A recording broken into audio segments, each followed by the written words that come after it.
Hello friends, welcome back to our channel study talks.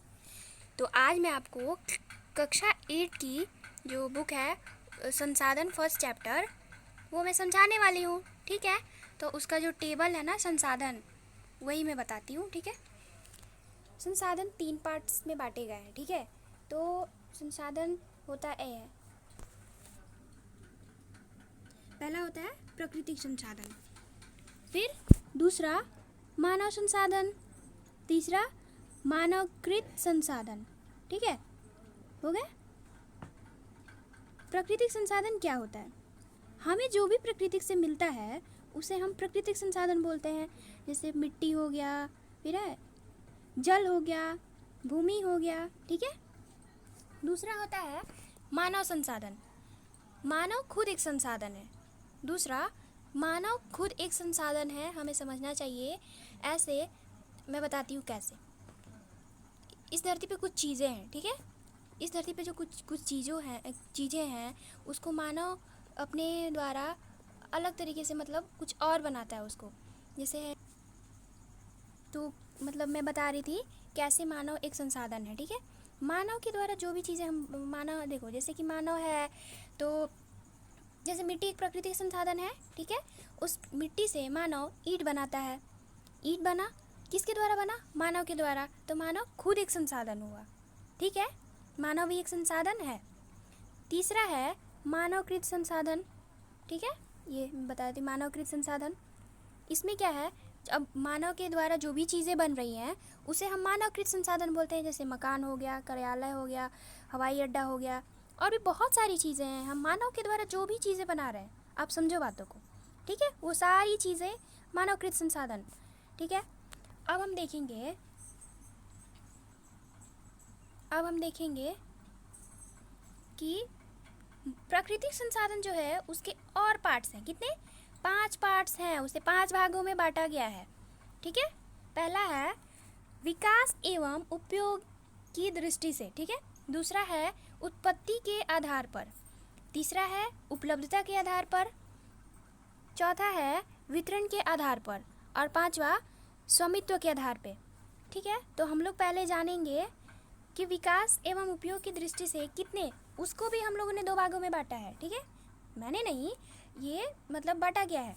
विकास एवं उपयोग की दृष्टि से हम लोग को और पढ़ना है 2 भाग। ठीक है, तो पहला है वास्तविक संसाधन, दूसरा है संभाव्य संसाधन। अब आप पूछोगे वास्तविक संसाधन क्या होता है? तो वास्तविक संसाधन जो अभी संसाधन इस धरती पे है और हम उसे अपनी तकनीक की, जो हमारे उपलब्धता के आधार, मतलब उपलब्ध जो भी तकनीक है, जो भी हमारे पास अभी तकनीक है, उसके द्वारा हम यूज़ कर रहे हैं उस संसाधन को, वो होता है वास्तविक संसाधन। ठीक है, ठीक है। दूसरा होता है संभाव्य संसाधन। तो वो कैसे है? देखो, अभी कितना है वो हमारी धरती पे वो भी हमें नहीं पता है, कितना है, कहाँ है वो भी नहीं पता है, और हम लोग उसको भविष्य में यूज़ कर सकते हैं। शायद जो भविष्य में हमारे पास तकनीक होगी उसके द्वारा हम उसे यूज़ कर सकते हैं।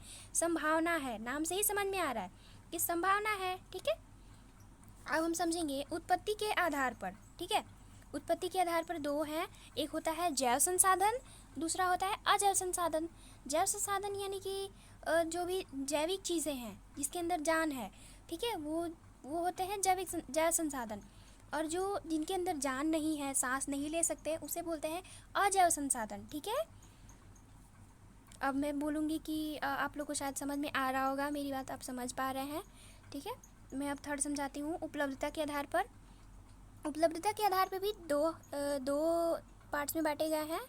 पहला है नवीकरणीय संसाधन और दूसरा अनवीकरणीय संसाधन। नवीकरणीय संसाधन क्या होता है? जो भी ऐसे संसाधन है, जो भी ऐसी चीज़ें हैं जो हम उपयोग कर रहे हैं और हमें पुनर्फिर से मिल जाता है, दूसरी बार हम लोग उसे प्राप्त कर सकते हैं, वो होता है नवीकरणीय संसाधन। अनवीकरणीय संसाधन क्या होता है? ये ऐसे संसाधन है जिसको हम लोग फिर अगर ये ख़त्म हो जाए ना तो फिर वापस नहीं आते हैं। ठीक है, और शायद हाँ, ये वापस नहीं आते हैं। चौथा वितरण के आधार पर, ये है सर्वत्र उपलब्ध संसाधन। इस दुनिया में जितनी ऐसी चीज़ें हैं ना, जितनी भी चीज़ें, सर्वत्र यानी सब उपलब्ध जितने भी संसाधन हैं उसे बोलते हैं सर्वत्र उपलब्ध संसाधन। और उसके बाद जो है स्थानीय संसाधन। स्थानीय संसाधन जो देखो, सर्वत्र संसाधन क्या होता है? जो हर जगह पाए जाए। ठीक है, और स्थानीय संसाधन क्या होता है? जो कुछ ऐसे कुछ मेन जगह हैं, वैसे वैसे थोड़े थोड़े जगह पे, जैसे गुजरात में क्या है कि वहाँ पे कुछ ऐसे संसाधन है जो कि सिर्फ वहाँ पे स्पेसिफिक ऐसी जगह पे पाए जाते हैं। फिर है ना महाराष्ट्र में देखो तो वहाँ पे कुछ संसाधन पाए जाएंगे। तो ऐसे संसाधन होते हैं स्थानीय संसाधन, वो हर जगह नहीं पाए जाते, थोड़ी थोड़ी कहीं कहीं जगह पे मिलते हैं। अब पांचवा है स्वामित्व के आधार पर। ठीक है, स्वामित्व के आधार पे हम लोग देखते हैं, उसमें 3 पार्ट्स में उसको बांटा गया है। एक होता है निजी संसाधन। निजी संसाधन क्या होता है? प्राइवेट प्रॉपर्टीज़, जो भी हमारी प्राइवेट चीज़ें हैं, जैसे कि हमने ज़मीन खरीदा है, हैं हमारा ज़मीन हुआ, और भी जैसे हमारा मकान है, तो वो सारी चीज़ें हम जो खुद का होता है, जिसका खुद का होता है उसे बोलते हैं निजी संसाधन। फिर दूसरा है राष्ट्रीय संसाधन, जो भी राष्ट्र का है, मतलब हमारे देश का है, उसे हम बोलते हैं राष्ट्रीय संसाधन। अब आता है अंतर्राष्ट्रीय संसाधन। ठीक है, अंतर्राष्ट्रीय संसाधन क्या होगा? अंतर्राष्ट्रीय संसाधन ये होता है कि जो भी हमारे देश, मतलब इंटरनेशनल है, वो हमारे देश की जो बॉर्डर पे जो मतलब समुद्र होता है, समुद्र से जो 200 NM के बाद से जो ज़मीन है, मतलब पानी है आगे समुद्र में, उसके बाद से वो इंटरनेशनल कहलाता है। ठीक है, मतलब अंतर्राष्ट्रीय, वो हमारा अपना नहीं होता है, वो 2-3 देशों को मिला के होता है। तो आज का आशा करती हूँ कि आपको ये सब समझ में आ गया होगा। ठीक है, अगर आपको नहीं आया होगा तो आप मुझे कमेंट करके बताओ कहाँ डाउट है, मैं कोशिश करूँगी कि उसे क्लियर करूँ।